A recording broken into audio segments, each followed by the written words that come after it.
Could I have everyone's attention? I wanted to thank you all for coming. My name is Veranda Pitchford. I'm with Rails in the Resource Sharing Department, along with my fabulous colleague, and Amanda Masaccio, also in Resource Sharing. I just wanted to welcome everyone and thank you for coming. For those of you who are joining us here in Burr Ridge and also in Library Land, we have over 100, I believe, streamers joining us today. The session's going to be recorded, so you can share it with all your friends, and with the holidays coming up, the possibilities are endless. I just want to be sure everyone, you should have the handouts available for you at your station. Feel free to take extras with you. Just want to mention a couple of other things that are little housekeeping. I hope you all know the bathrooms are right around the corner. Feel free to partake during the session. I also want to remind everyone, a big part of Amanda and my role this time of year is to ready folks for the Illinois State Library certification process that libraries do annually. All Rails members must complete annually between January and March 31st. Libraries who do not complete this process will be recommended for suspension. So we're really committed to calls, emails, notifications in the Rails e-news to make sure libraries get that done. It's a quick online survey to ensure that you meet the state's membership standards. Additionally, this year, the ILL traffic survey is a part of that. We have information about certification and the traffic survey in the back of the room. We'll be around after the meeting if anyone has any questions about it. Again, thanks for coming. One more thing I wanted, will you be my Vanna and hold that up, please? Okay. Okay. Also, just wanted y'all to know we have extra copies. It's the anniversary of Resource Sharing in Illinois. And with the leadership of our Executive Director, Dee Brennan, who's in the back. Dee, if you could raise your hand, do a little spin. This white paper on resource sharing in Illinois was produced, and there was a pre-conference on it for those of you who were in Peoria at the Joint State of Mind Conference. We have extra copies here if anyone would like one. Last on my list is to introduce Dawn Tortorella. Things I could say about Dawn. We've known each other a long time, but I'll ask me those things afterward, okay? I just want to, Dawn, what's your member goddess? Is that your title at OCLC? It is Senior Training Coordinator. Wonderful. Dawn has been a great resource to us in navigating OCLC and a great partner to Rails in helping us get members like yourself the help you need. So I'm so glad you're able to be here with us today. I want to introduce one more OCLC person. Mary, your last name again? Conkle. Mary Conkle is part of the OCLC. She represents Illinois here for OCLC. You're at the College of DuPage, correct? I'm a tech services librarian at College of DuPage Library, and I'm one of several America's Regional Council. Yeah, there are America's Regional Council reps representing Illinois to make sure our voice is heard within the larger framework of Illinois. And I think that process has just opened back up for people to nominate or be nominated. Right. For the upcoming election. Start July 1st. Okay, with the term starting to July 1st. And actually, my colleague Kendall Orison is a person who's from the manager of the RSA Consortium Automation Group within Rails is nominated. So hopefully we will all vote the Chicago way to make sure Kendall gets elected. I think you all know what I mean by that. Without further ado, is anybody else running? Anyone else? I mean, online or otherwise? Because we're going to be monitoring the online chat to be sure if anyone has any questions. Did anyone else nominate themselves yet? Okay, just check in. It'll be December that you'll find out Okay. whether or not you're on the ballot or not. Okay, so in December, I'm just going to repeat because I think you have to be. $5 bills out. Yeah. So in December, candidates will be notified if they're a part of it. Correct, Mary? Okay, great. Again, thank you all for coming, and we're in for a great presentation. We've got a lot to learn today. And always let us know here at Rails if we could be a resource. Our job is to support you and make you look cool. That's all we're here to do. So always feel free to contact us, okay? So thank you guys for coming, and thanks to our friends online. All right, thank you, everybody. I hope to answer questions and also open up more questions that you think about asking, if not today, down the road. I'm going to start by just talking a little bit about what services are currently available. So, show of hands, how many of you have a cataloging subscription? Cataloging, resource sharing, FirstSearch, pretty much everybody. There are some libraries that may not have those full subscriptions. They're just using the statewide group catalog. So for those of you that have the full subscription services, I just wanted to run through a reminder of what's available and kind of talk about how all these kind of intersect and work together. So there are links in the handout. The handout is available online. All of the notes as well as the slides are available for download. So you will be able to get that from L2. So as part of your cataloging subscription, you probably are using different services depending on your processes in your library. You may be using Connection to do some copy cataloging and also perhaps some original cataloging. You may be working with your library consortia that's doing batch loads. How many of you are doing batch loads on behalf of your member libraries? Okay. So what we'll see is kind of the intersection of those services and the data and what implications that has for things like discovery. Now, one thing that is not, although it's widely promoted, there is just a real gap in going from the P world to the E world and getting people to see that really the metadata services that are part of your subscription include Collection Manager. Collection Manager is a tool that allows you to select which collections, which databases and e-resource collections you have that you can then designate holdings within your library in the e-world. So if you have not already set up access to Collection Manager, you should go to request activation on this URL. Again, all of this is in the packet of material. But as soon as you get activation for Collection Manager, you can use the WorldShare platform to inventory those knowledge base collections. Now, we've seen a lot of use of this in the academic libraries in Illinois. Mary, you're probably managing a lot of stuff in Collection Manager and the KB. Most of our e-resources and packages. Okay, so having those e-resources surfaced within the knowledge base gives you the opportunity to get more direct access to them through resource sharing as well as in discovery. So if you haven't already set that up, go ahead and request activation. Even if you don't use it, you just want to look at it, experiment, see what you can do. There are other resources that are part of that, things like open source documents that you may not want to just carte blanche turn all access to open source on in the discovery interface. You may want to selectively choose the titles that you make available.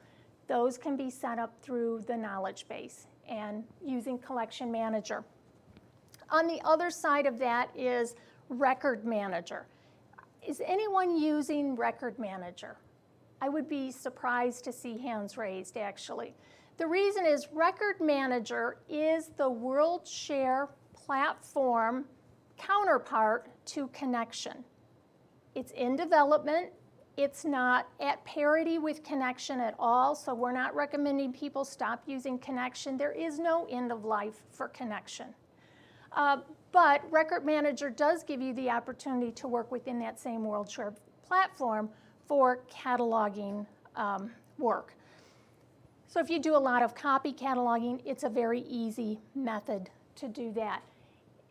You'll see on the right-hand side of the screen, right now we are accepting requests to be part of the beta. So if you would like to just have that activated, be able to provide feedback, and be part of that process of the continuous cycle of revision and comparison, then sign up for Record Manager as well. The next big piece is interlibrary loan and resource sharing. Now, how many of you are currently using WorldShare interlibrary loan? Okay, how many of you are using Iliad? Okay, Iliad is using the same database. It just has an additional interface on front that allows some additional capabilities in profiling and setting up end-user patron accounts for tracking their own ILL requests. But with your ILL subscription, you get not only the resource sharing of WorldShare ILL, but some of the other tools that might allow you to rethink perhaps some of your workflows is the delivery of copies through Article Exchange. So if you are not currently using Article Exchange, that is included in your subscription. Anybody using Article Exchange? Most people, okay. I will try and demonstrate that, time permitting. One thing that Article Exchange can be used for also is for delivery within your own patron population. So for example, it is a service that is part of your resource sharing, but let's say that I'm a public library and I get a request for maybe a teacher in the district that isn't able to get to the library until the weekend, and this article could really help them. Rather than going through an ILL request, I have that, I can make a copy, I could deliver that through Article Exchange to my own patron. So it doesn't always have to be going through interlibrary loan. Article Exchange is a tool that you can use for sharing electronic copies throughout your patron population as well. The other core service that's part of the trio is the discovery. And FirstSearch users. Who's using FirstSearch? Okay, how many of you are providing FirstSearch access to your patrons? Okay, about the same, maybe a couple less. Discovery Services is replacing FirstSearch. So that's the transition and migration that we're going through this year and into 2016. So all of you that are in resource sharing and you lived through the WorldCat resource sharing to WorldShare ILL migration, just, you're going to get to do it all over again with Discovery. Discovery is an interface, a public interface, as well as a staff interface for library collections. And that's part of my goal here today, is to get you all on Discovery, using it, providing feedback. I'd like to say that during the past year and a half or whatever, when we were going through the WorldCat resource sharing to WorldShare ILL migration, it was the feedback of Illinois libraries being well documented that fed a lot of the enhancement request and prioritized it with the product team. So I can't tell you enough how important feedback is, feedback that is consolidated, rather than coming from multiple voices all at the same time, but one consolidated document coming from multiple people, multiple libraries, is extremely powerful in informing how product is developed. And Mary kind of mentioned, that member feedback is really key in product development. And sometimes we have a hard time just getting that feedback and then coordinating that feedback and putting it in a priority order. So get on Discovery, give us your feedback, and hopefully we can get those changes, those modifications, those enhancements that you want prioritized. This is a timeline, basically sometime later in 2016. I don't know what that means, later, but later than mid-year is when FirstSearch will be sunsetted. So at some point in 2016, FirstSearch is going to go away, and the interface will be WorldCat Discovery. They can run in parallel. You can use both now. Am I correct in what you're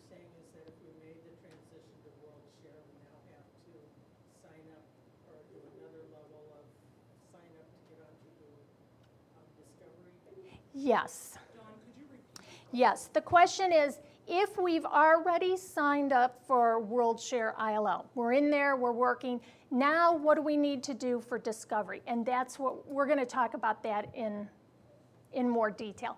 Yeah, we activate those services upon request. So we'll go through that process. And this URL for the migration is going to give you information on how do I request a URL, how do I use the system, et cetera. But before we get into the details of that, I want to hopefully answer questions and confusing parts about these WorldCats, WorldShare, World this, World that, right? So let's talk a little bit about, this is my conceptual view of how WorldCat and WorldShare work together. So on the WorldCat side, think of that as the data. We're real comfortable with the bibliographic database. That is WorldCat. That has been built over 50 years. So we're comfortable with that data, the marked format of the information that's in there. And there are lots of bibliographic records and holdings. So holdings, traditionally, in the P world, have been what's informed resource sharing. Okay, so that holdings number is extremely critical. But what has happened over the past few years and really gaining steam is the central index. The central index extends that bibliographic database of WorldCat, and it includes those FirstSearch databases, as well as 2,200 plus. I'm sure it's more than 2,200 collections, but those are also indexed within the central index. When data is indexed in the central index, it means that it's part of that core index. So when you're doing a search against WorldCat Discovery Services, that information is surfaced. So it's full text, and you get a lot more information returned. How it's configurable, what you want returned as part of that discovery interface. But that's one of the big changes between FirstSearch and discovery. The universe is growing to include far more of those electronic resources. Now, what the WorldCat knowledge base is think of it as an inventory of those e-resources and collections that you hold. Rather than you going into WorldCat and adding those as holdings in WorldCat, you're saying, we hold this entire collection that is provided by JSTOR. And automatically that then gets in a separate database that tracks what your e-collections are. WorldShare, on the other side, is the platform. So the platform, the workflows, the services that provide access to that data and the interface between those applications that are so core in our daily processes. WorldShare is cloud-based. We have the workflows that include applications we've already used and are talking about: WorldShare Interlibrary Loan, WorldShare Metadata, which includes Collection Manager and Record Manager. So kind of the WorldShare platform, if you just envision sitting at your desk, you will see those tabs along the top. And if you were registered for those additional services, as soon as you register for Collection Manager, you're going to see a metadata tab. This is the world we live in today. A friend of mine is on Instagram, and she might, the colleague might even be in the room for all I know. She had an Instagram Halloween photo of a colleague with a mask on the back of his head. And I looked at it and I was like, oh my gosh, he's in front of a WorldShare ILL screen. So I sent her a comment on Instagram. I said, is that a WorldShare ILL screen I see in the background? And she responded, why, yes, it is. So it's just funny when you start seeing those screens that you live your life in on an Instagram photo, you know that your time has come. All right, I like pictures. I'm a visual learner. So all that kind of mumbo jumbo I just said, this is how I decipher. There were questions on the list about a year ago. People asking, what is the central index? WorldCat Discovery, WorldCat, WorldCat.org. How are all these things interrelated? And the product manager at the time, John McCullough, he answered the post in what I thought was one of the most succinct explanations of how it all worked. And his explanation is included in your notes too.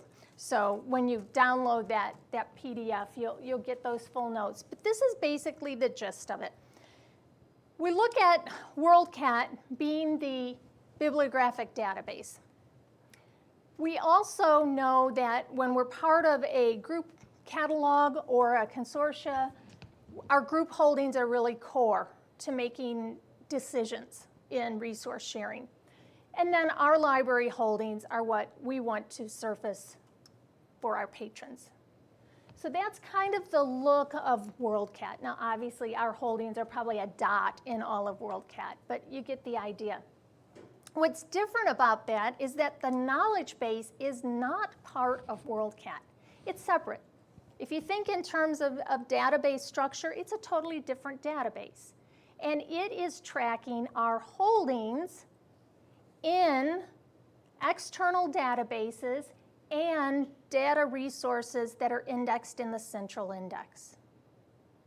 Okay, so if we were looking at this picture on the right in probably a more appropriate scale, the central index would be smaller. And those external databases are huge because external databases are almost an infinite supply, right? We'd like to think we have almost everything indexed in the central index, but we don't.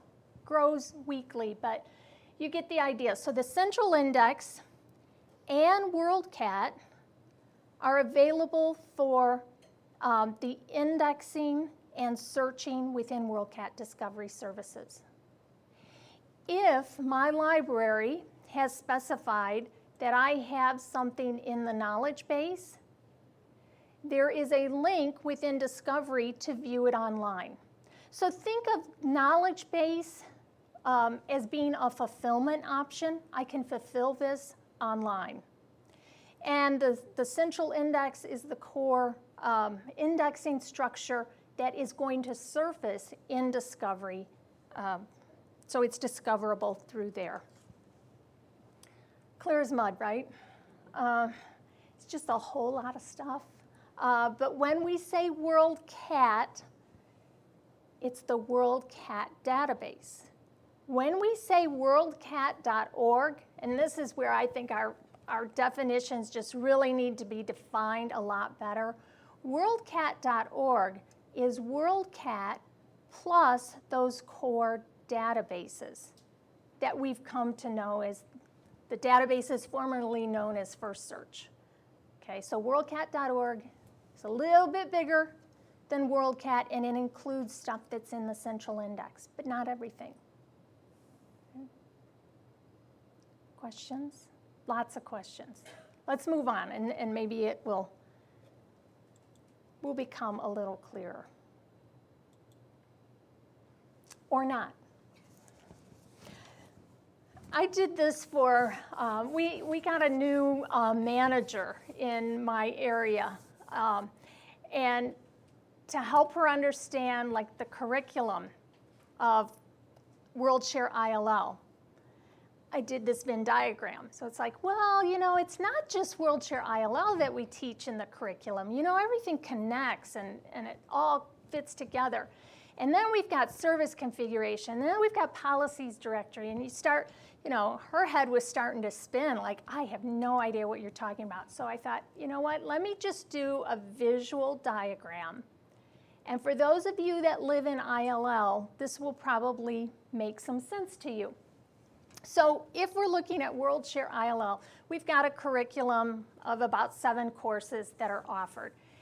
And what I've done is just indicate which tools and which features are covered in some portion in that.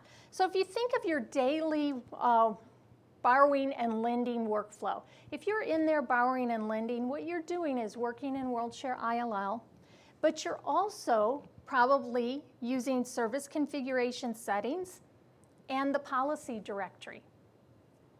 And once a month, you're going out to the statistics portal. So all these pieces kind of all over the place. Now, when you start to open things up for either your staff and or your patrons, and you want them to be able to initiate an ILL request from WorldCat Discovery, we then start talking about patron-initiated ILL, which intersects with WorldCat Discovery, which can include e-collections if you've put them in the knowledge base as being owned or subscribed to by your library. We can also deflect based on terms of our license contracts, and that uses another tool, License Manager. So you get the idea. All of these kind of integrate together, and that's what makes it kind of complicated and configurable. So everything can be customized. I wish I could tell you, here's how you do it.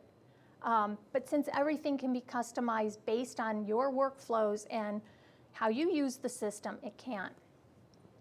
And then we have the whole share experience in Illinois. Some of you may have seen this. This diagram was inspired by Veranda and a conversation we had probably 2 years ago, right?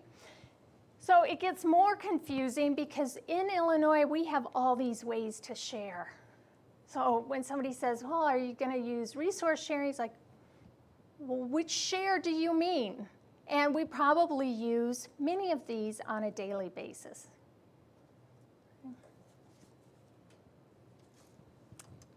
All right, so let's switch gears just a little bit, talk a little bit about discovery. The statewide Illinois catalog is available now, and you can make that link available to your patrons, okay, at any time. You can use it. It's an additional resource. It's available. It's a URL. Put it on your website as a link, and let people start searching it. Okay. Let's go there and let's take a look. Okay, so I'm at the illinois.on.worldcat.org. All right, I may have to put my specs on here. Okay, so I'm going to do a search for Frederick Law Olmsted. Hopefully I spelled it right. Should I make this a little bit bigger? You guys having trouble seeing? Let me make it a little bit larger. By the way, if anybody has a smartphone or a tablet, you could go to the same URL, illinois.on.worldcat.org, and try it on your device as I'm going through the demo. Because one thing about Discovery is it's an adaptive interface. It will sense what kind of device you're using, and you'll see that this panel configuration that we see on a larger screen becomes stackable panels on a mobile device. So go ahead and give that a shot. So within this search, you'll see that we are searching all of the Illinois library holdings. If I was to look at all of the breakdown on the left-hand side, I could reduce this, or I should say filter it, to a specific area within the state if I wanted to. Okay, there may be types of libraries shown, geographic areas, or consortia. Let me pull one of these records up. I'm going to pull up this one, essential text. And when I pull this item up, as I expand the holding libraries, I'll be able to see within Illinois, come on, holding libraries, there we go. Okay, which libraries in Illinois hold this?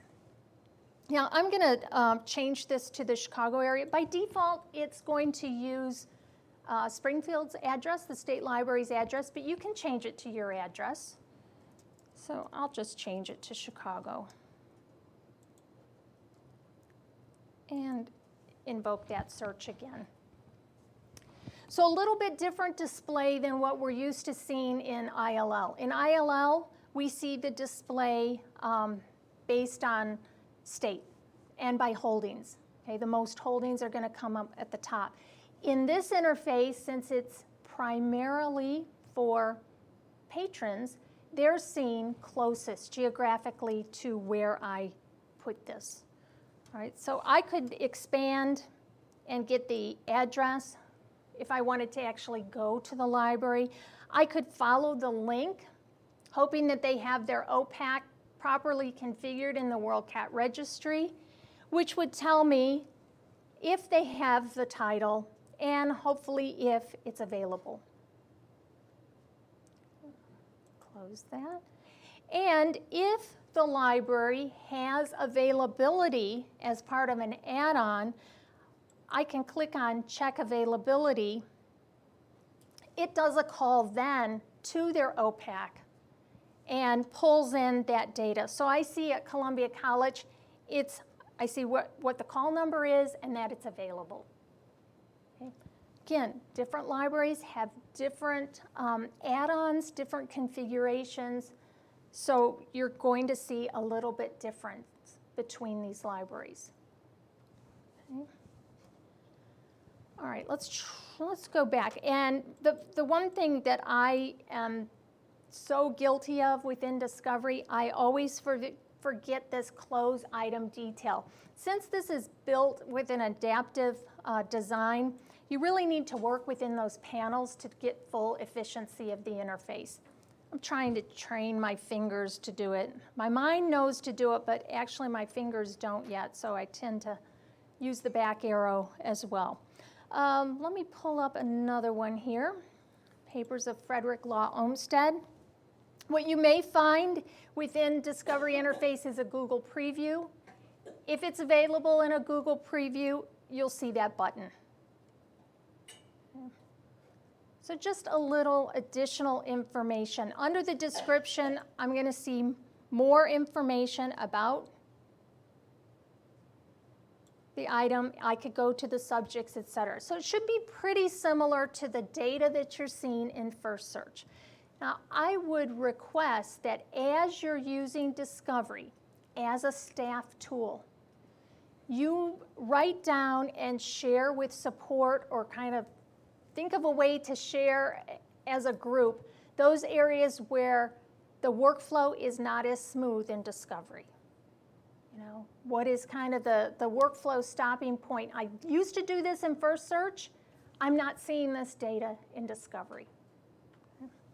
But anyone in Illinois can use illinois.on.worldcat.org.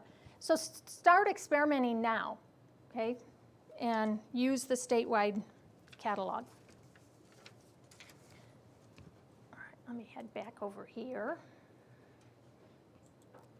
So you might have, I just added a little holdings information, which is helpful to see. Okay. Oh, yeah. Can the patrons place holds from there? I didn't see it on the bus bar. No. Okay. At the patrons cannot place holds or request interlibrary loan from the statewide group catalog. It is Discovery only. Okay. So what if you want your patrons to be able to initiate an ILL request? Or your staff. Let's say maybe you don't want your patrons to, but you want your reference staff to be able to do that directly from Discovery. This is the process flow that you want to go through. So if you're not a full member, you're going to use what I just showed you. That's your interface. Give it to your patrons. Let them use that. If you have all of the cataloging, FirstSearch, and ILL services, then you should register to receive your own custom URL. The reason you want your own custom URL for Discovery is that if you're cataloging and you want to include those e-resources, register for that knowledge base activation so that you can get Collection Manager as a tool to indicate which collections your library subscribes to and make those discoverable through the interface. If you're using resource sharing, the reason you want to use a custom URL is that you can link your staff accounts to the discovery experience. By doing that, staff are going to be able to see the MARC record. They're going to be able to do a search and by symbol within the entire WorldCat. And they will be able to have a fulfillment button configured. So if you want to allow your patrons to make an ILL request, you can do that through the configuration settings. Okay.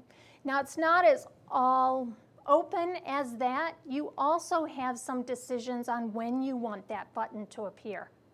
If I hold it, I don't necessarily want my patron to be able to place an ILL request. So you can turn activation of that button off based on that criteria.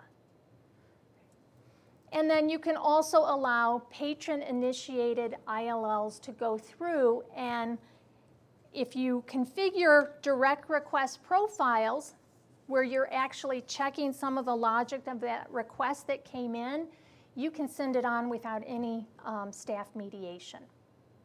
Okay.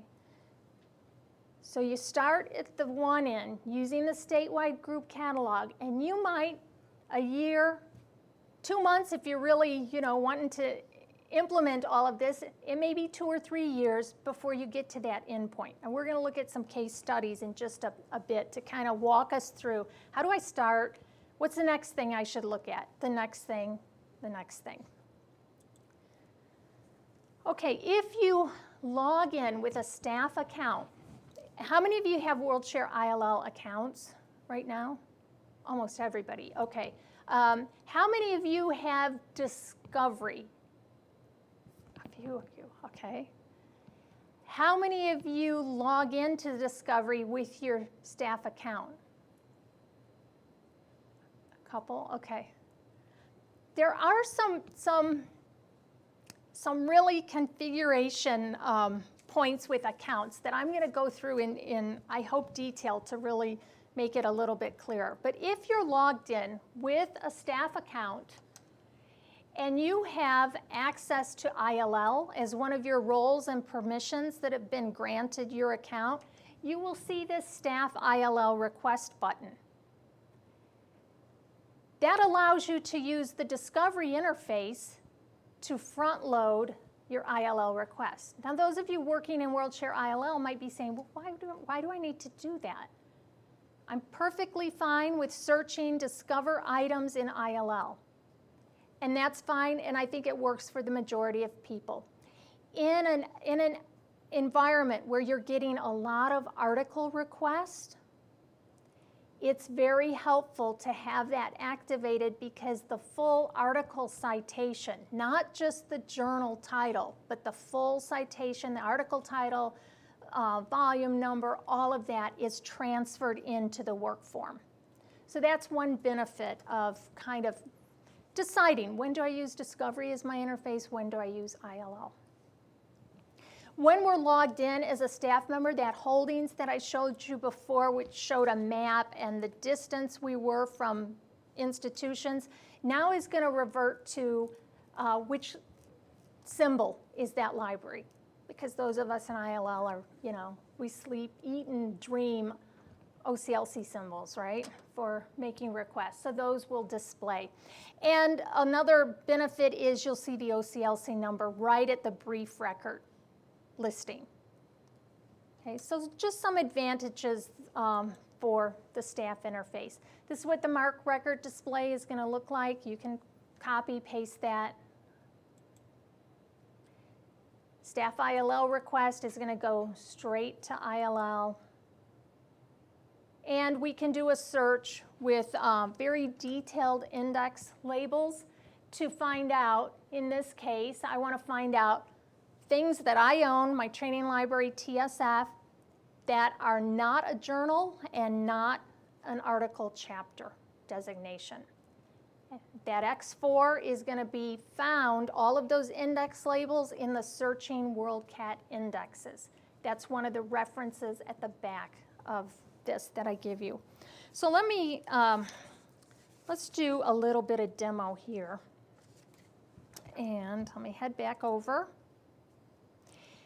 I'm going to leave the statewide group calendar because none of us, not even the state library staff, have accounts in this.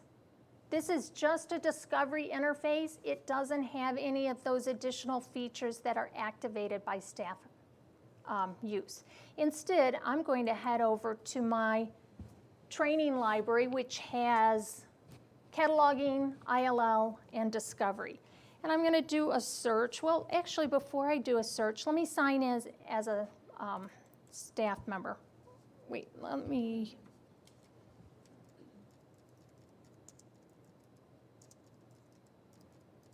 All right, I'm going to search for Pistol Pete Maravich. He's my childhood idol, so I always do searches for Pistol Pete Maravich. I'm not signed in yet, and you see kind of what the display looks like. If I go to the detail record, you see I can request an item. Shock and horror, right? Anybody can just, they're not logged in, they can just go and make a request. Well, actually, we configured this IP address that I'm on today, so to my training library, it appears that I'm in the library. Okay, so to have that request item button show, you have to, or actually to have it activated, the only way it will work is if you are part of the community. Now that could be either through IP authentication or through a proxy. Okay. So let me show you how a patron would request this item. They would click Request Item. I'm going to make this a little bigger. There's the general information. Required fields are in pink. And I'm going to say I need it by the 20th. I'm in a hurry. And then I would fill out this information. We make library barcode a required field. Email address. What department you configure this form, so you might not have department. That's just something that we've added to our form. And country USA, I'm not going to fill anything else out because it's not required, and I'm going to submit that request.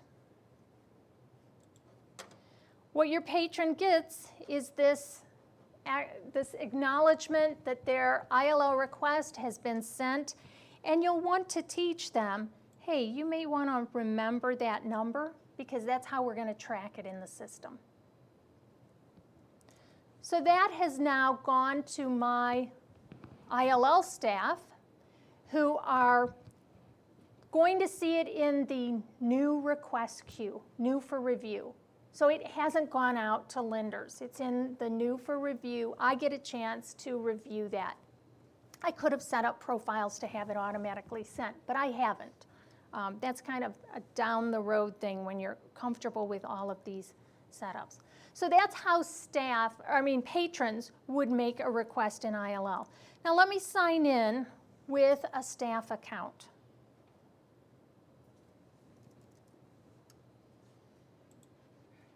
So this account I'm signing in with is the one that I use for WorldShare ILL. It's also the one that I can sign in and get additional discovery privileges. And if I were to go in, I think I've enabled it for cataloging too, which we'll see. Oh, all right, let's try that again.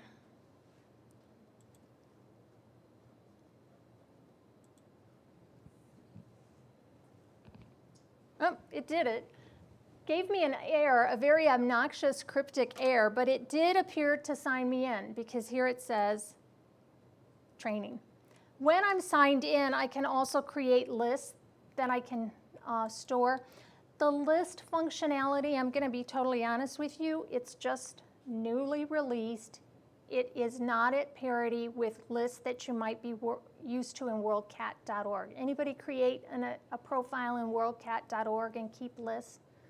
Okay, so we'll be working on that area. So let's look at some of the differences now that I'm logged in. I see the OCLC number there. If I go to the record, I've got some additional buttons here. Looking at the holdings libraries, it's changed. It's now based on my symbol. And I can still request the item. So what this means is if you have reference staff that you want them to be able to submit requests on behalf of a patron,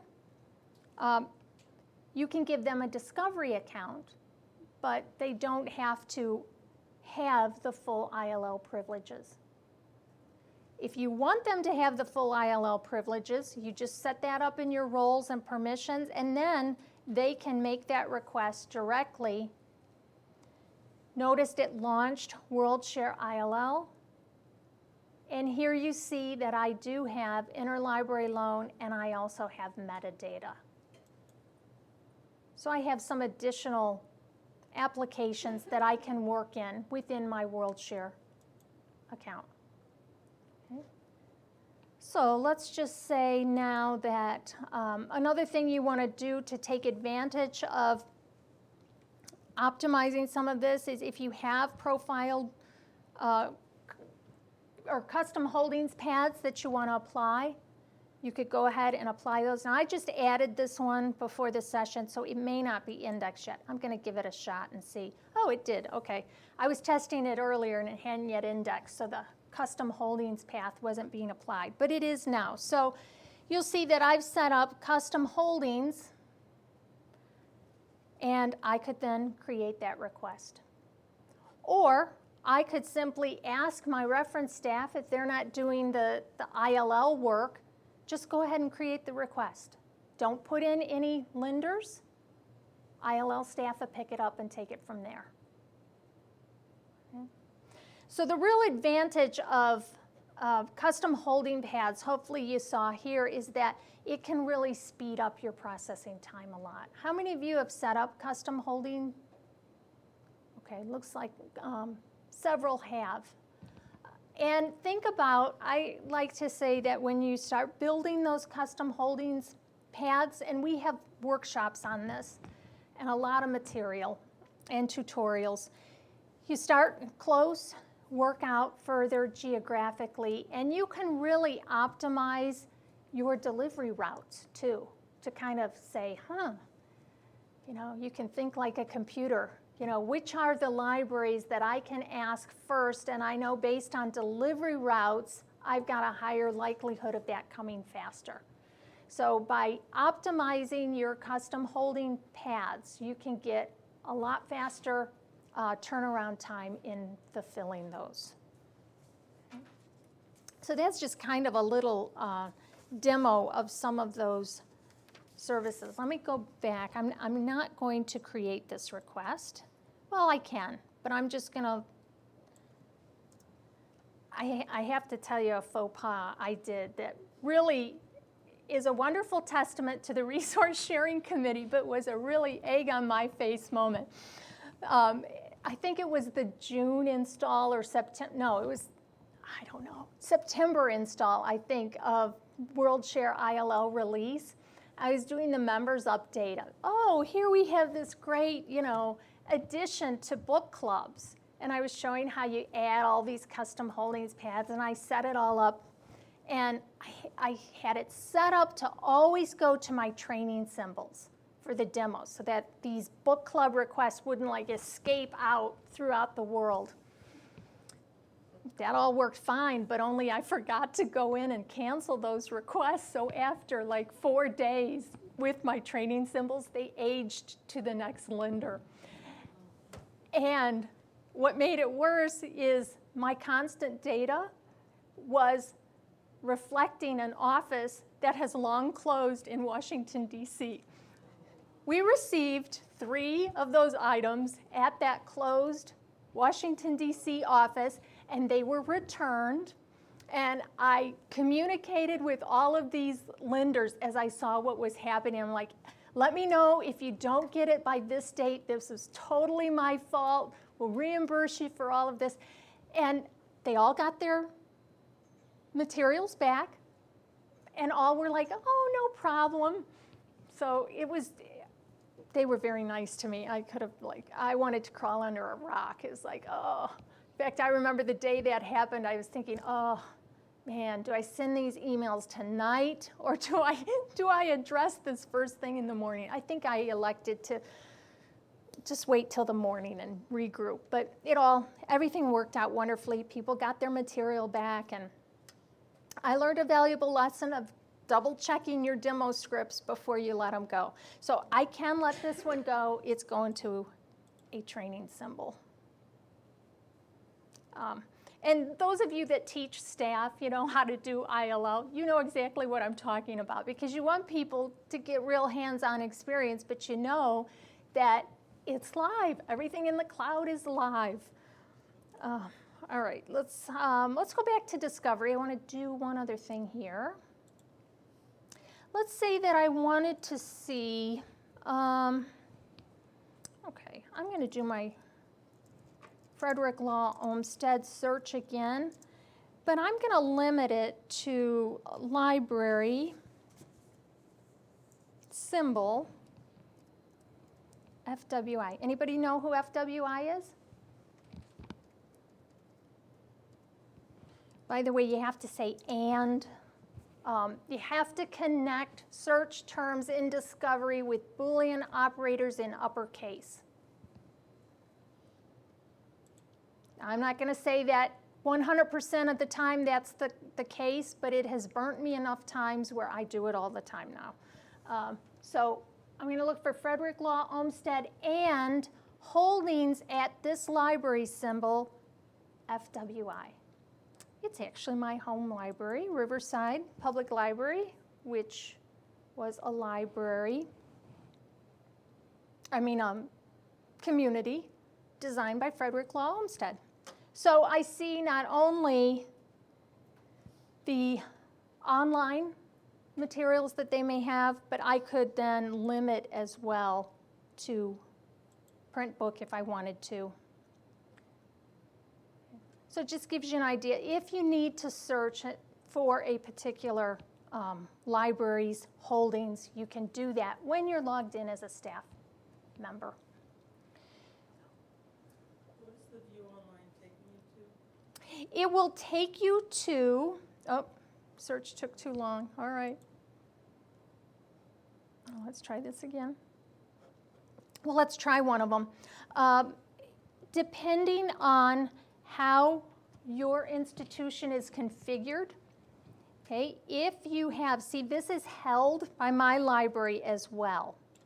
And the reason it's held is because it's part of the British Library serials. And in my training library, TSF, those are holdings that I have. Now, we often lie, so I'm not sure it is going to go there. Before I do it, before I click on that view online, though, because that's a good question, let me go to the detail record and show you some other information. You may find that sometimes there are multiple access full text links at the bottom. We know that journals are covered in multiple subscriptions. You have to pay all these subscriptions, and there's so much overlap. We all know that story. But they will show for every collection that title resides in, there will be a view full text link in the availability drop-down. The view online button always represents the first one. You can prioritize your collections of which ones you want to be prioritized. So you may have a vendor you prefer, and you can do that in Collection Manager. Now, this is coming from Expanded Academic ASAP. So I'm going to view online. I'll tell you right now, it's not going to work. It would if I had username and password. If I really was on my network and I've been IP authenticated and my vendor knows my IP address is valid, it would take me to that resource. Okay. All right, so keep thinking of questions. We'll go through some other stuff. This is the process taking that one step further. We looked at the patron initiated with that request item button, but what if we want our staff to not be burdened with reviewing all of those requests? If it's a valid request, we can have it go through this direct request profile match. If no profile is set, we saw that, it's going to go to the new for review queue. So that's the safe option. You're not causing any problem by opening up that request button. But if it goes through the direct request profile and it matches, so this is a book request, it's published in the last 10 years. There's a lot of other, the needed by date is no sooner than 2 weeks. Okay, you can have all of these qualifications in the direct request profile. And if there's a match, apply my custom holdings path automatically, which you saw me do when we went into the ILL form, and off it goes. So those are unmediated. Okay, patron made a request, system handled it. It took us a lot of time to set all that up to happen, but once it's set up, then you're not mediating all of those requests coming in.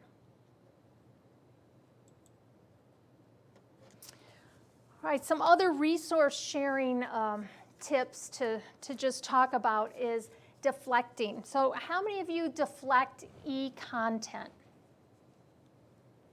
Okay. How many of you say no to requests for e-content? Okay, we might have a few more people saying no than deflecting. Yeah. Mm-hmm. So there are two ways to look at this. If you are not yet using Collection Manager and your library policy is just across the board to say, you know what, we do not make copies of electronic resources. Okay, I know a lot of libraries make that decision at this point in time. I think we're all going to change over time as it becomes easier to manage which allow us to provide a copy and which don't based on terms. But if you want to just say no automatically, it's part of your policy, you can create a deflection policy that says we will not copy or loan computer files, e-audio, e-serial, e-text, or internet resource. And that will then automatically deflect that request. If you get a request for something in any of those formats, the requesting library is going to see in their history that it's been automatically deflected based on format. Now, if you do that, you definitely want to communicate that to others. As you get more and more electronic resources and you see the budget, so you know what you're paying for those electronic resources, and you want to make them as available as possible through interlibrary loan. It may be part of your negotiation with the vendors to say, we want to provide this through interlibrary loan, include that in the contract. So if that is your approach, you're not going to want to, oh wait, I think I... What vendors are allowing that? Right. Not too many. Some. For some reason I'm missing a slide here. Oh, maybe it's coming next. Okay. All right, so we'll look at, let me look at the next slide. I got my slides out of order. Some are allowing, and you know, there's a consortia that has done a lot in doing group memberships with ILL through their groups. So what they have set up is their group membership. We do allow ILL between are group members, and they've set it up in Collection Manager and License Manager to take care of those licenses. And then, based on the deflection rules, which we can further define a rule based on the borrowers. So I could have a rule that says within my consortia, I am allowed to provide these, but not if it's anyone outside of my consortia. So a lot of configuration can be optimized based on the license agreements you've negotiated, statewide, group-wide, or with partner institutions. But if you have been successful at negotiating license terms that allow you to provide through ILL, then you can codify that in Collection Manager. In Collection Manager, as you set up those collections, you can specify terms of use, ILL resource sharing, yes. I can share through ILL. If that is set to yes, then the system, WorldShare ILL, can deflect based on those e-license terms. So what this rule is saying, if my e-license term says no, deflect it, because I'm obligated to say no. Again, a lot of setup, but as you start learning more about your e-collections and codifying them, it does enhance resources that you can make available to your own patrons and others. So the process of deflecting knowledge-based collections requires these 4 steps. You first have to add your collections to the knowledge base. You then set your ILL terms of use within the knowledge base, and you activate the knowledge base in WorldShare ILL, and then you create that deflection policy. So I've got several videos on that process, and we actually, in the deflection class that we give, and there's a recording available, at the end of your handout, those links that are provided, your handout that is not printed, sorry, it's online, the resources are listed. And under the WorldShare Interlibrary Loan Support and Training page, there are recordings of that. In fact, let me just head over there and show you guys now. Let's go to those resources. So let me head over to WorldShare ILL Documentation and Training.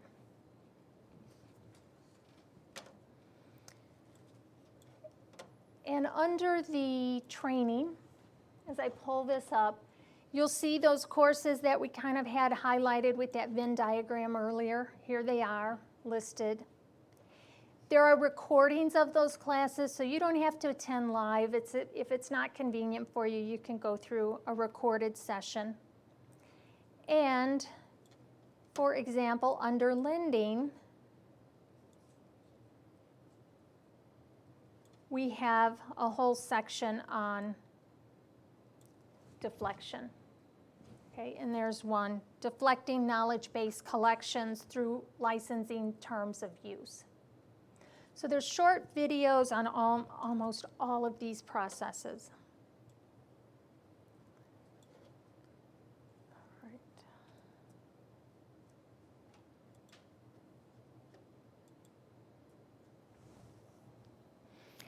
Okay, so if we look at this in terms of how do you get started with discovery, using discovery and collection manager to make better use of resource sharing, you kind of want to go through a gradual process. Now, right now we're all in this first step, explore, because you've got the URL to the state catalog.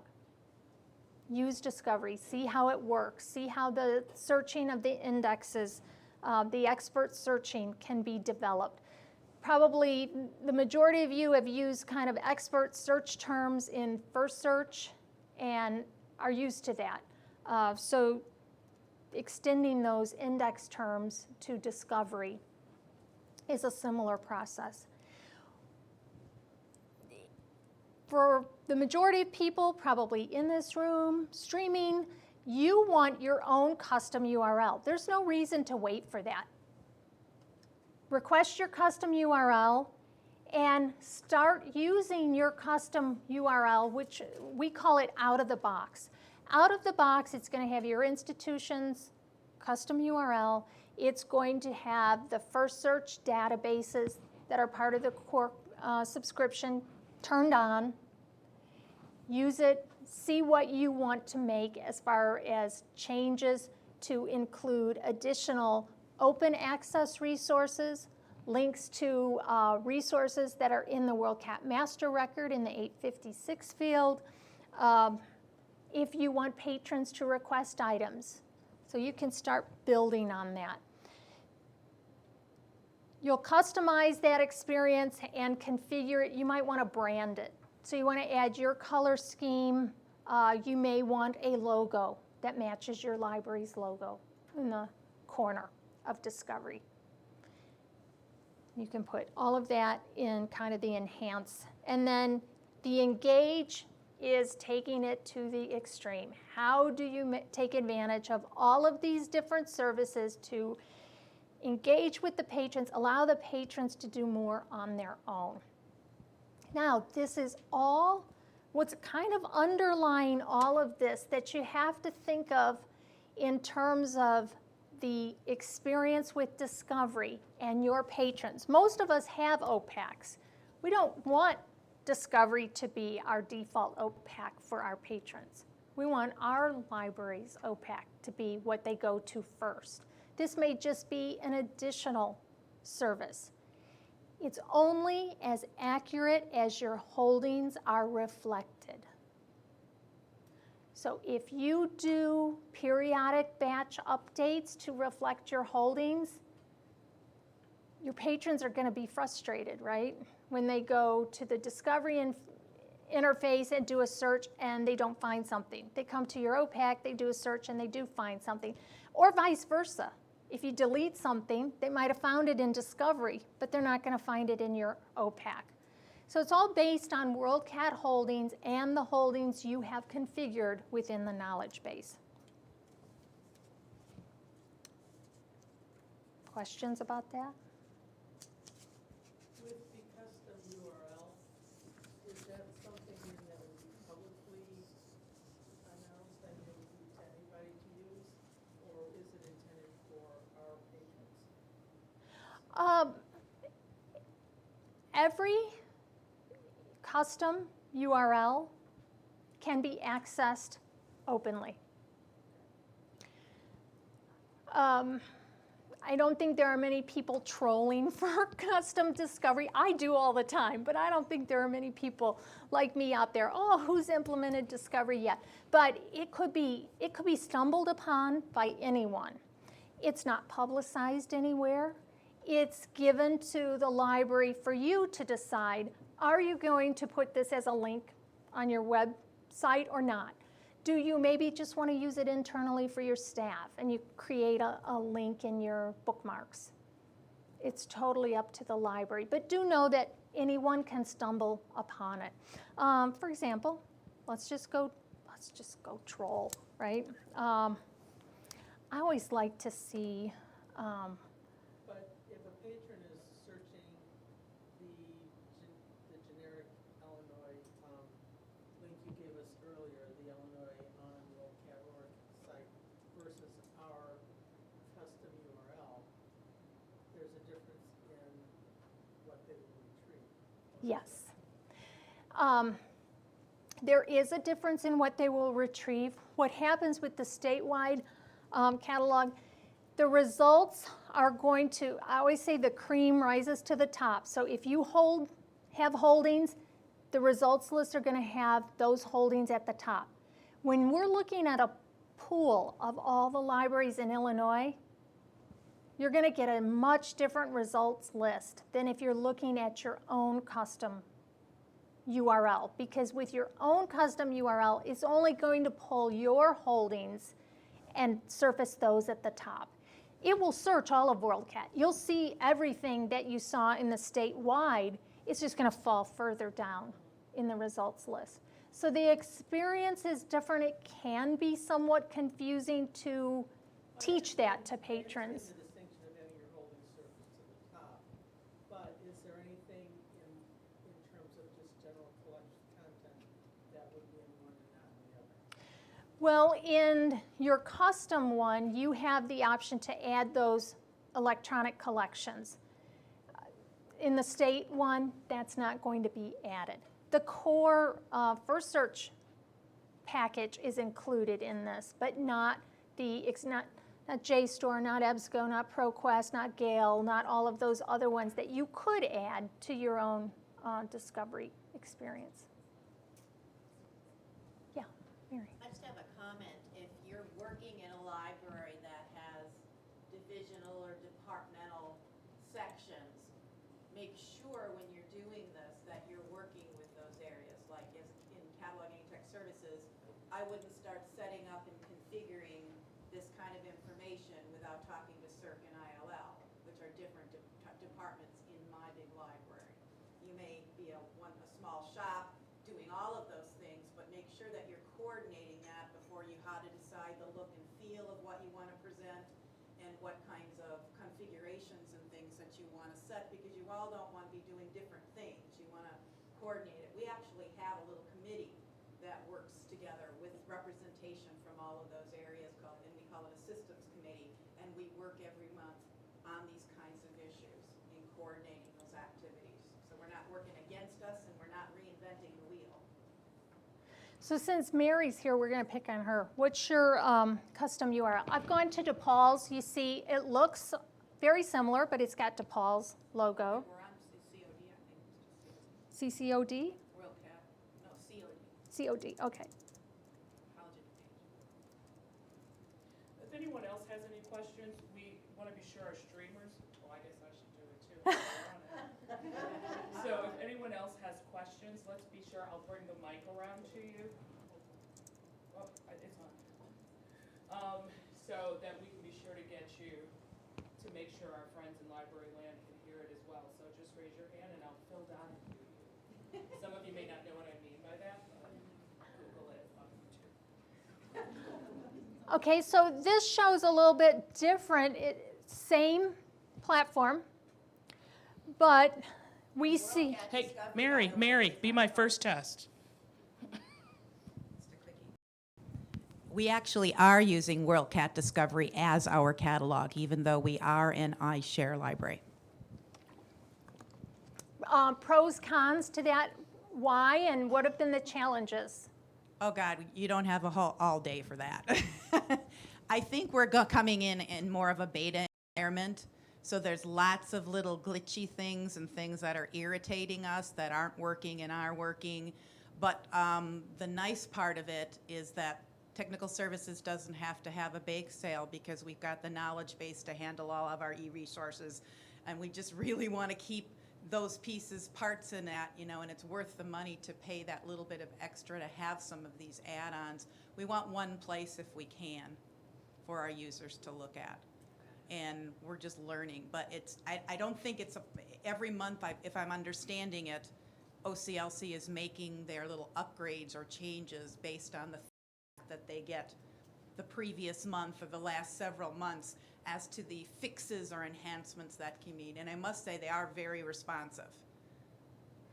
Yeah, that's good to know. And Mary's right. This is kind of like a active product. So it's, yeah, every month there is a release of WorldCat Discovery. So once you get on board, don't expect to like just have calm waters. It's going to be changing, and you'll come in one day and say, I didn't see that last week, and now I see it. Am I losing my mind? It's like kind of the monthly question, am I losing my mind? But it is based on input received from members. So, but as Mary said, here's a perfect example of an add-on that they have acquired, and that's the availability add-on. So their students are seeing right from the brief display list that they do have this title. One of one is available, and it shows the shelving location and call number, okay? Any other questions or comments that I could bring the mic to you for? You're not getting that information in the view online because you're not a library user of us for this licensed resource. You would have to have a library card from the College of DuPage in order to view this particular electronic resource, which I think was an ebook. Mm-hmm. So it authenticates you. Yeah.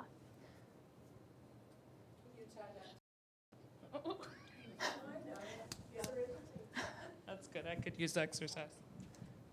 Can you tie that through the proxy server, though?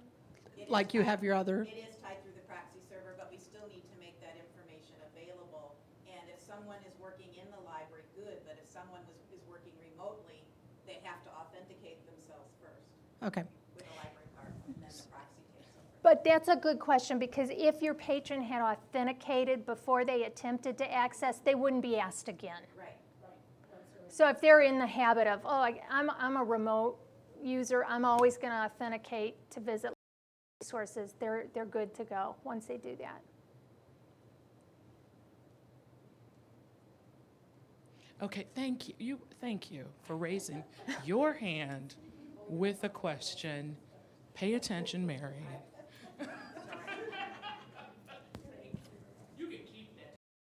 Okay, thank you so much. So where do we get the unique URL to give to our patrons? Does Swan set that up for us, or does OCLC set that up for us? To request the unique URL, you will go to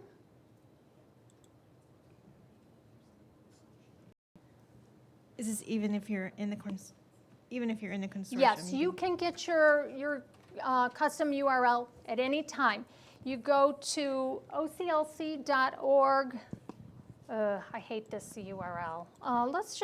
Let's do it the Google way. Let's just go to oclc.org. I don't want to remember more than one thing. Let's see if I type in discovery.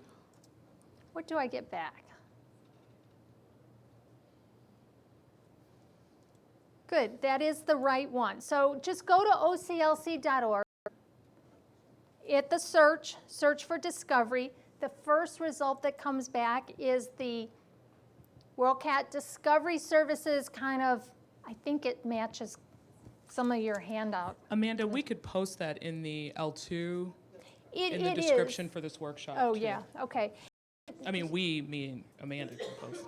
And you click Getting Started with Transition. And then register to get your WorldCat Discovery URL. And you fill out this form. Now, I have note this form. Okay. You need to know your library symbol. Be sure you know your library symbol. If you don't, you can look that up. And what I always suggest people put in the comments is, if you have a WorldShare ILL account already, say, my existing WorldShare ILL account is XYZ. Please add Discovery Services to this account. And if the orders person who gets that request has a spare moment, they're going to do that extra step for you. You can do it yourself too. But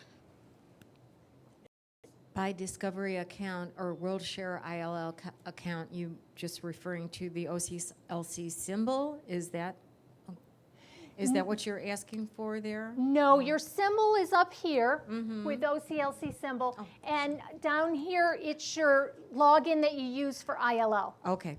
All right. Thank you.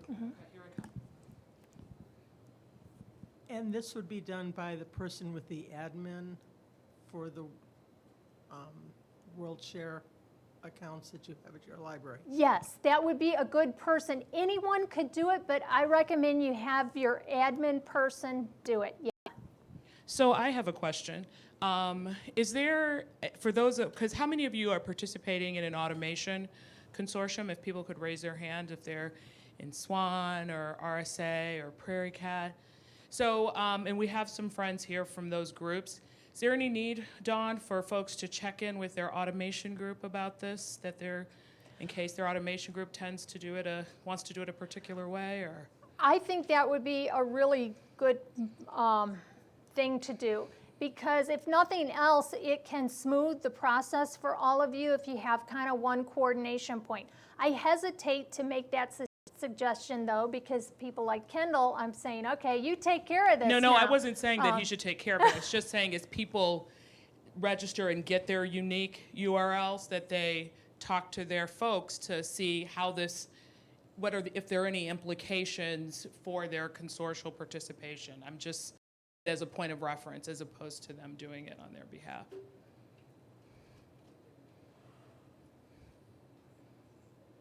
Though I would love to give Kendall more work. It's kind of my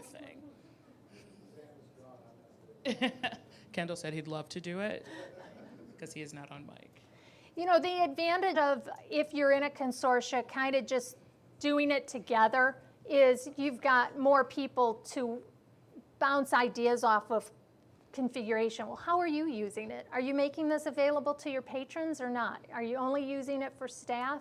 And I recommend you start with just making it available to staff and see how it's working for you. Is it a resource you want to extend out? Oh, Mary, good for you. I'm proud of you. Dawn, that's a really good point, because one of the reasons why we funnel or channel through staff first is oftentimes it is available either in our library or already through the consortium, and it could be fulfilled much quicker. And in some cases, if we're doing it and they come through an information desk, it can also be used as a teaching moment. And they may or may not even have their credentials for that borrowing, and we can set them up with their own account right then and there as well. Yeah, that's good. Oh, just one more. Amanda just wants me to run. This is from the live streaming. They ask, we have a WorldShare and Discovery account. How do we link them if we did not do it initially as just suggested? Yay! It's like that Great question was question. planted. All right. question. I was just thinking in my head, I'm not getting around to account creation, and this is such a critical piece. All right. I'm going to log into my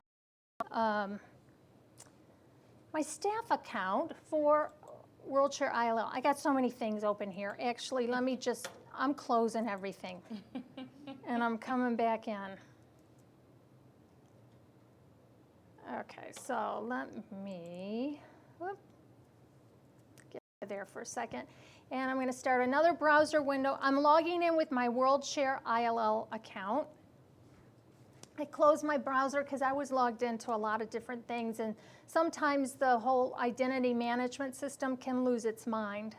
I'm going to sign in with my TSF, the discovery one that we were just looking at.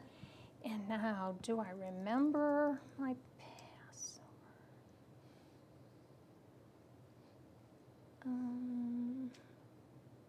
Actually, I'm going to try something else. I think I set this up. It's been a long day already. I think I set this up to work this way. Oh, darn. Okay. Is it I love Veranda? Is that your password? It probably is. Let me Yes, try that. Try that. I'm sure that will work. It's a universal. Yeah, yes, that is a universal password for any resource in my mind. Thank you, Carol. There you go. That's what it was. Silly me for forgetting. Okay. If you have, let's go to admin. How many of you had the admin tab in ILL? Okay.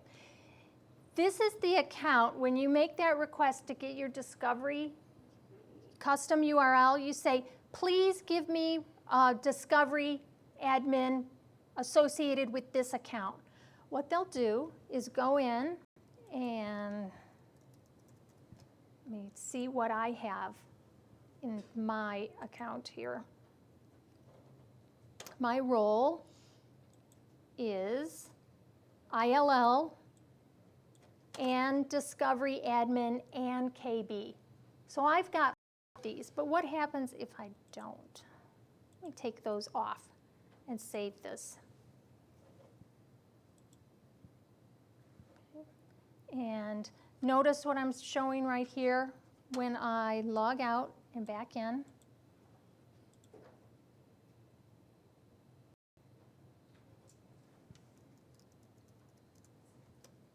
I love Veranda. Sign in. Okay, I'm still seeing that, but I don't have access to anything under that tab. Well, yeah, I still do. Don't. It's empty. Okay.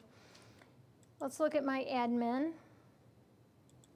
Should have made those updates. I believe I saved it.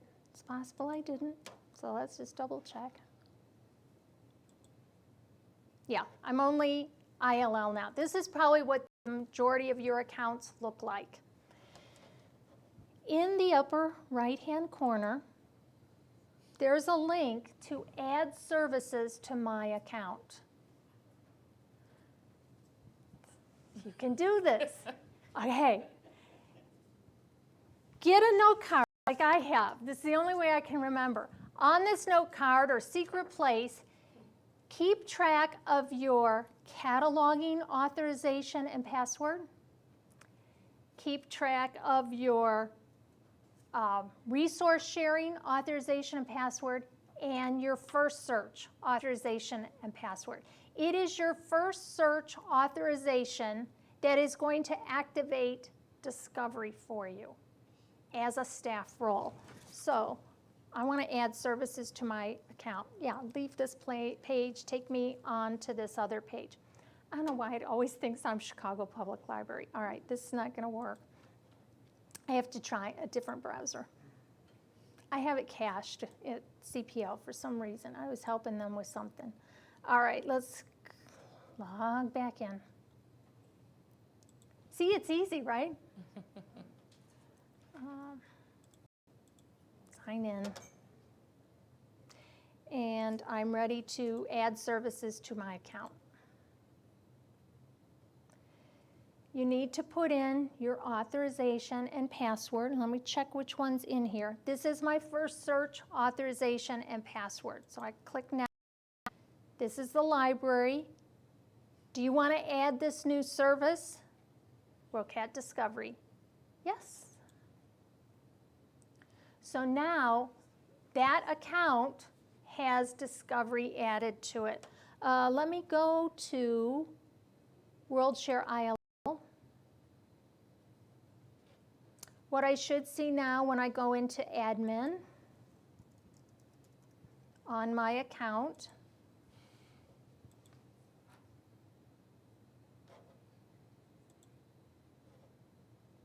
now I have WorldCat Discovery Admin. So the fact that I have WorldCat Discovery Admin, I can create a new user.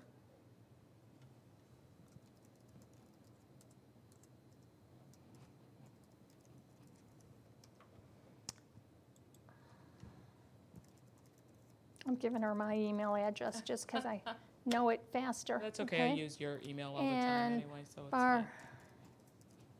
fine. Okay, the barcode or username. I think that's all I have to specify. And let's create. Oh no, patron type, okay.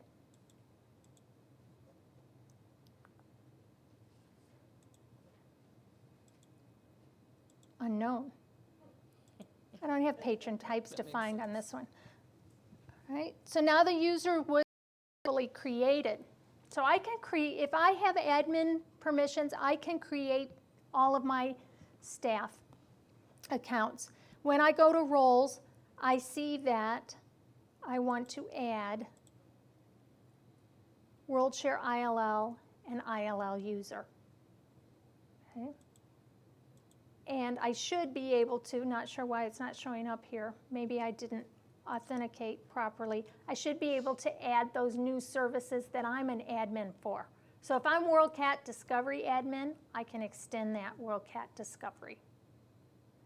There is a document that goes into great detail on this, and it is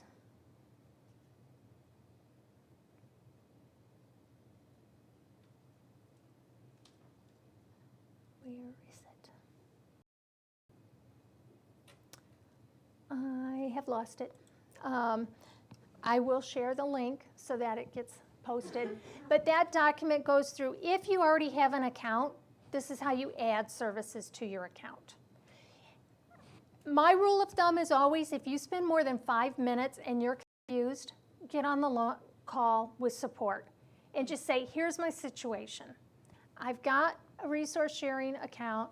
I want my custom URL for discovery, and I want to link that account. And they can do all of that for you. Okay? All right. Any other questions? Raise your hand. Are there any online, Amanda? Doesn't look to be any other questions right now in the room. All right, I'm going to show you one last thing. I know it's past time, but I've had conflicting reports on when this ends. Some things say 4 and some say 3:30. It's actually 7 p.m. tonight. Well, I usually use all allotted time. I just can. My apologies. It's like a closet, you know. I fill my closet. On until L2, we have the room booked till 4, just in case any conversations, and you probably have extended view to that. So yeah, we book the okay. room after, just in case. Okay. Well, since we're out of time, I'm just going to briefly sign in to show you why would I want all of that interface of being able to do a lot of stuff in the WorldShare platform. Oh man, this thing is forgetting all my passwords. It's really straining my brain. Okay, I've signed in. I use Interlibrary Loan a lot. And one of the things that I do in Interlibrary Loan is sometimes I deflect at the item level. And I have to get out, go to connection, all of that, or ask my cataloger to do that. Well, now, if I have the permissions, I can go into Record Manager. I can search all of WorldCat for a title. Not all of WorldCat, my holdings. My library holdings for Russian. I'll just do Russian. I think it's Russian folklore, but something will come up. Not with ISBN though, but with title. And I want only print book. Okay, there we go. Russian folk belief. Let's say that I want to edit that. I can edit this record. What Record Manager looks like, that you can sign up for the beta if you want. And I want to go down to my local holdings record, open that up. This is a really old, wonderful copy that I just can't allow anyone else to lend. Okay, so I have decided I will not lend. And I go to my lending policy. Will not lend, will not reproduce. And I can save it. So now that item will automatically deflect if I get any requests for that. So let's say that you have a special collection of faculty publications that your faculty have deposited one copy in your library for. You can go in, mark all of those for item level deflection. All right, sorry, 5 minutes over. I'm happy to stay and answer questions if people are staying online and have questions. I think we'll collect them, and if we don't get to them, we'll try to. Well, I just want to thank Dawn and thank all of you in Library Land and here in Burr Ridge for attending. I think we'll be around for a couple minutes afterward if anyone has a question. And we'll either post more information in the appointment or maybe use the L2 function to email the group to send those last couple links once we get that one from you so that you can have everything, okay? So thank you all for coming and for a great presentation. Thank you. And thank you to my colleagues, Wes and Justin, for their work keeping this moving.